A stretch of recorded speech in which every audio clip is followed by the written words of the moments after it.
falar de reforma trabalhista, negociação coletiva, nos coloca, e um pouco que o Antônio, que me antecedeu, meu colega que antecedeu, trouxe, se o que estávamos vendo era sonho ou realidade. Eu, quando pensei essa palestra, eu estava pensando o seguinte: isso está me parecendo um filme de terror da década de 80. Eu já vi esse filme, já me assustei com ele, e eu trouxe aqui o Zé do Caixão e uma outra figura ali que também atua em filmes de terror, e para dizer para vocês que isso nos traz algumas reflexões importantes. Primeira, lembrando então filmes de terror, temos A Hora do Pesadelo 1, talvez os mais jovens não conheçam, não tenham assistido, então este que vos fala, que é um pouco, tem mais cabelos brancos que vocês, tem A Hora do Pesadelo 1, que foi um filme de época, e que nos assustava muito, pelo menos a mim. E para mim A Hora do Pesadelo 1 foi a proposição de reforma da Previdência que vai estabelecer na prática que pessoas trabalhem até morrer. Então, portanto, é A Hora do Pesadelo 1. A Hora do Pesadelo 2, vejam que ele foi um filme bacana. A Hora do Pesadelo 2 é a implementação da terceirização mais selvagem possível, prevista naquele filme de terror da década de 80 e que foi revigorado agora. E temos a Hora, obviamente, do Pesadelo 3, que é a reforma trabalhista sindical. Então, eu junto todos esses filmes de terror, e atualmente o YouTube nos ajuda a rever esses clássicos de época. Para quem não assistiu esses filmes de terror, vai lá, assiste A Hora do Pesadelo 1, 2, 3, ainda você vai se assustar. Temos, então, este contexto que não sabemos se é sonho ou se é verdade, porque quanto tempo levou o debate do Código Civil no parlamento, gente? Quanto tempo levou o debate sobre o Código de Processo Civil no parlamento? Vejam, nós estamos falando de uma reforma que se inicia em dezembro. Enquanto muitos preparavam sua ceia de Natal, o Executivo mandava o projeto para o Legislativo. Ou alguns estariam debruçados no peru de Natal. Vejam, dezembro de 2016, fevereiro de 2017, dá-se a largada a um projeto que atropela todo e qualquer espaço que se pretenda de diálogo social.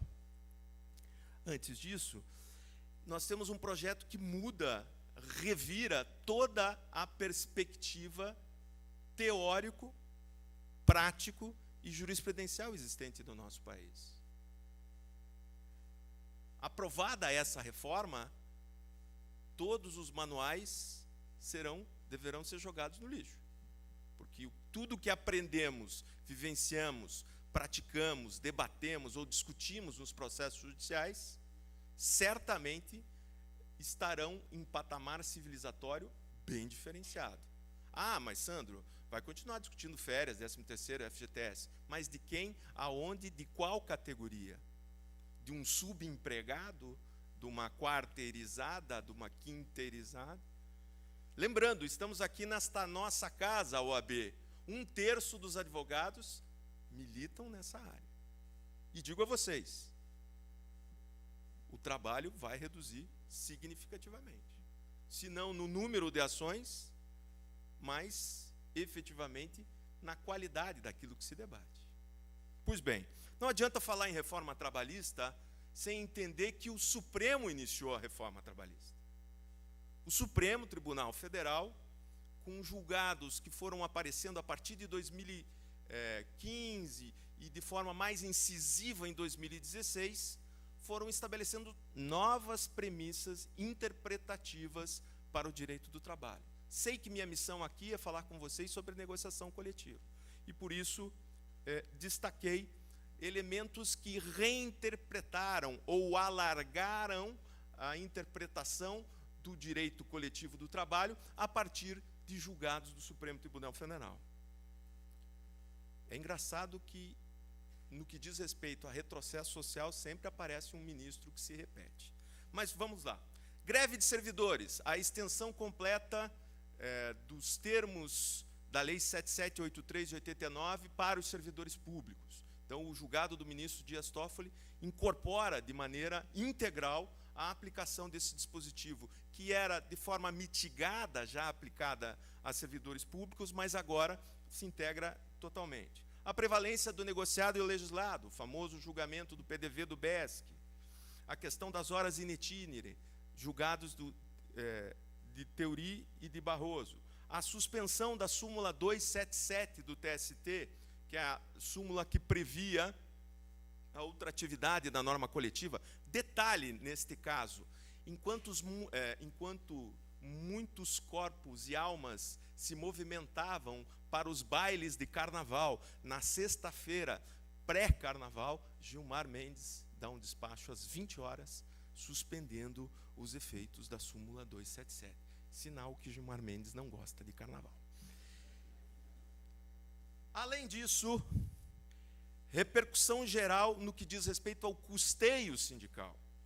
Também, salvo engano, numa sexta-feira à noite, véspera de feriado, Gilmar Mendes dá outra liminar, e aí, eu não tenho nenhum medo de dizer, num duplo twist carpado jurídico,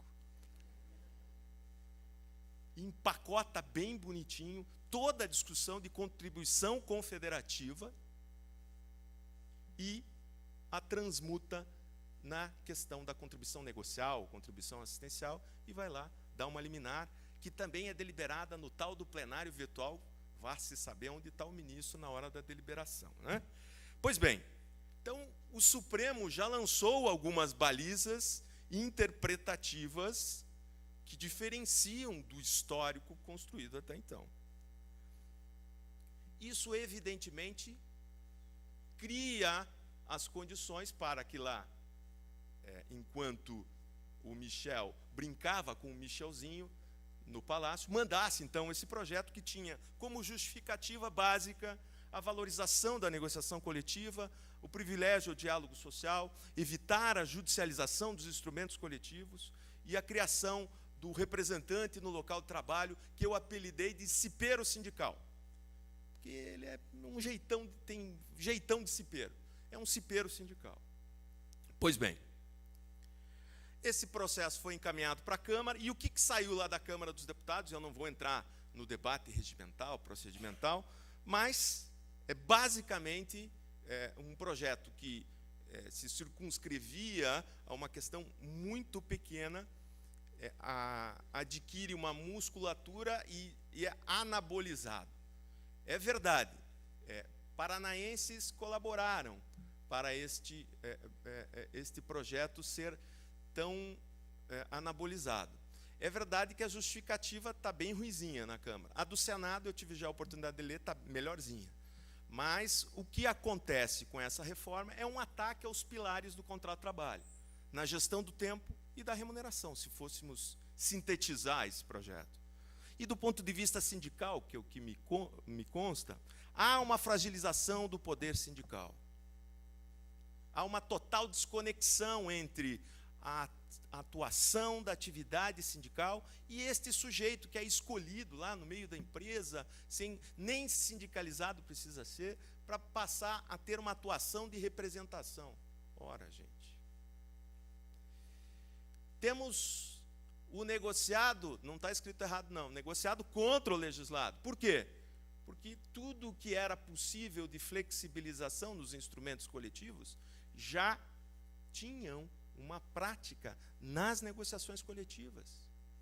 Ou alguém acha que o atual estágio de negociado pelo legislado será para melhorar direitos? Majoritariamente, as negociações que vão contra a legislação são para reduzir direitos. Eu não deixo de reconhecer que existam negociações coletivas onde existam compensações recíprocas nesta negociação.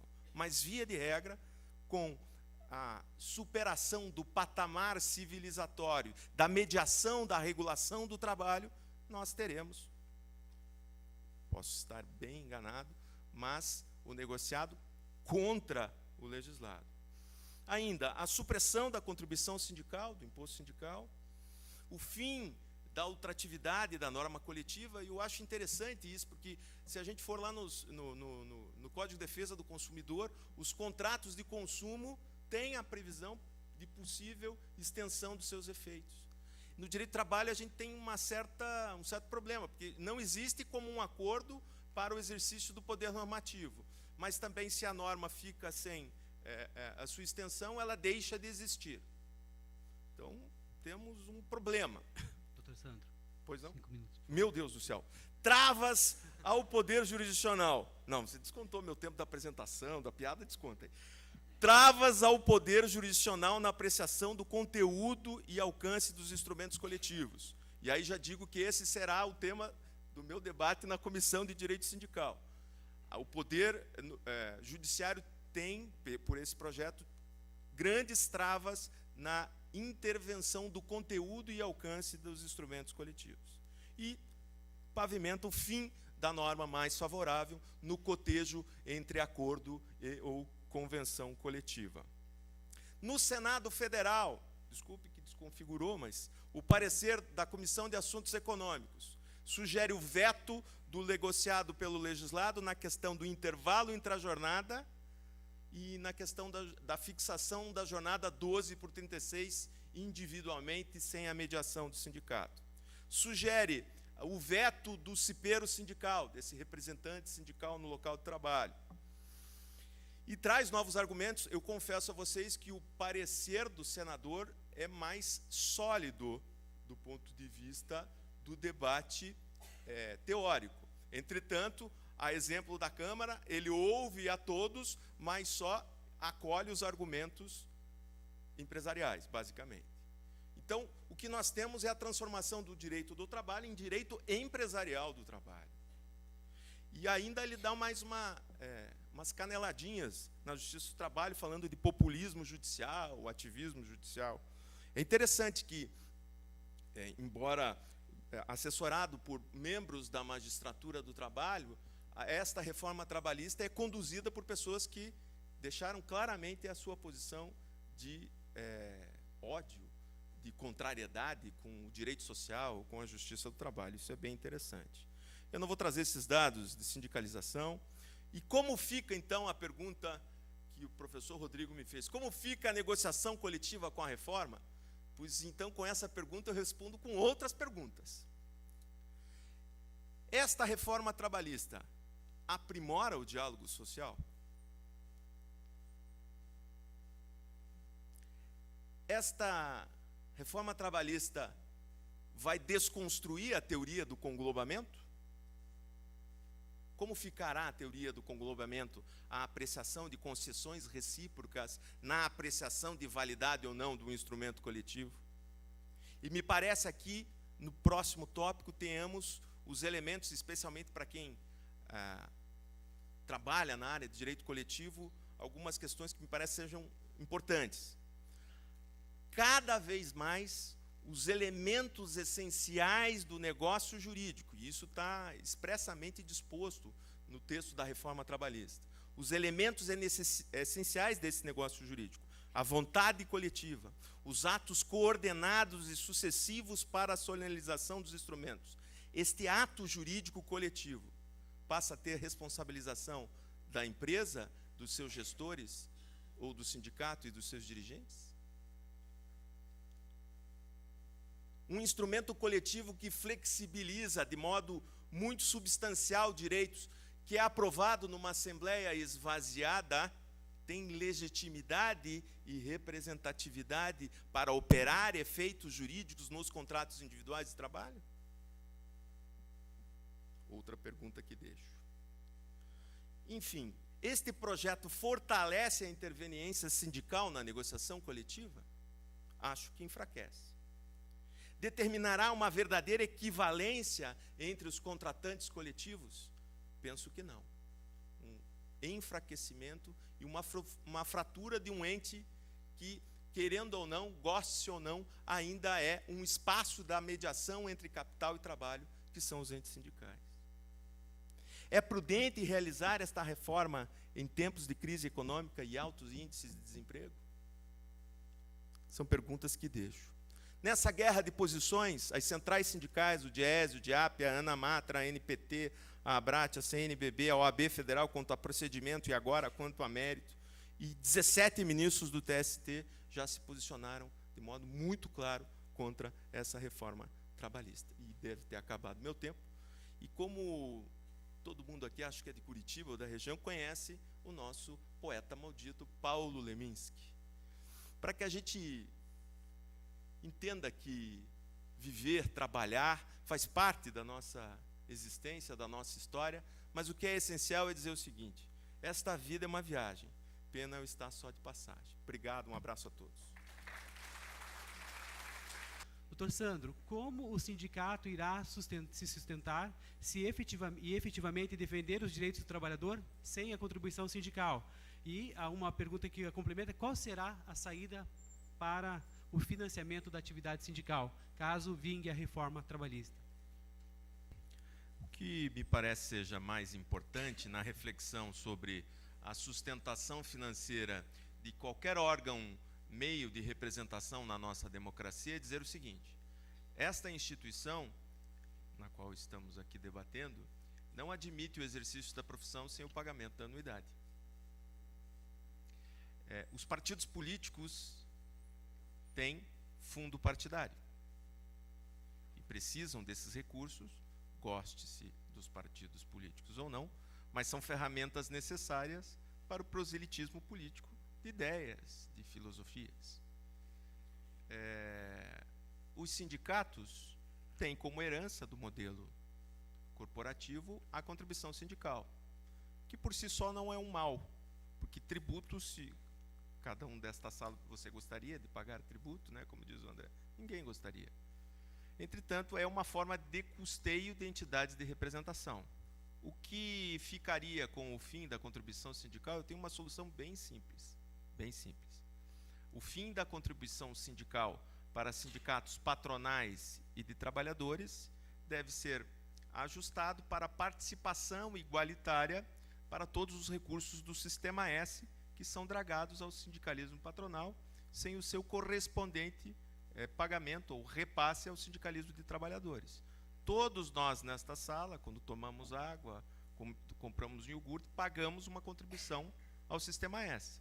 Essa contribuição ao Sistema S tem, por lei, destinação ao sistema confederativo patronal e federativo, respectivamente. Os sindicatos de base não têm participação. Então, eu proponho que seja estendida esses fundos que representam, no mínimo, 10 vezes mais do que se recolhe de contribuição sindical, que seja democraticamente, como qualquer fundo público, dividido igualmente entre patrões e empregados. E acho que ficamos com a questão da contribuição sindical superada. Admito também que os sindicatos devem buscar, sim, sua representatividade a partir da associação, da adesão às entidades sindicais. Mas só isso não é suficiente para a manutenção de entidades sindicais de classe.